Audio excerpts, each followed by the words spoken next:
అందరికీ నమస్కారం. దాశరథి శతకంలోని తర్వాతి పద్యము మీ అందరి కోసము. చక్కెరమాని వేము తినజాలిన కైవడి మానవాధముల్ పెక్కురు బక్క దైవముల వేమరుగొల్చెద అట్ల కాదయా. మ్రొక్కిన నీకు మ్రొక్కవలే మోక్షము సంగిన నీవు ఈవలెన్ తక్కిన మాటలేమిటికి దాశరథి కరుణాపయోనిధి.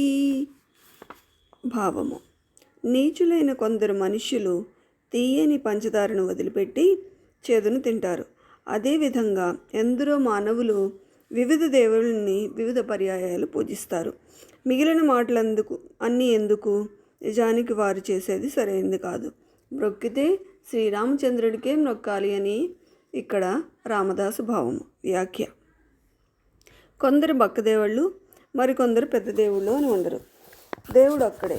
ఆ దేవుడే ఒక సూర్యుడు సమస్త జీవులకు వేర్వేరుగా కనిపించినట్లు వేర్వేరుగా కనిపిస్తాడు. పేర్లు ఏవైనా ఆ దివ్య పరమాత్మ ఒక్కడే. ఆ పరమాత్మే శ్రీరామచంద్రుడు.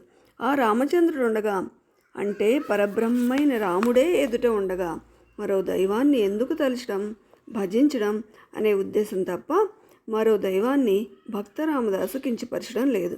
అందుకే రాముణ్ణి పరమదైవంగా భావించాలని రామదాసు భావనగా వ్యాఖ్యానించుకోవాలి.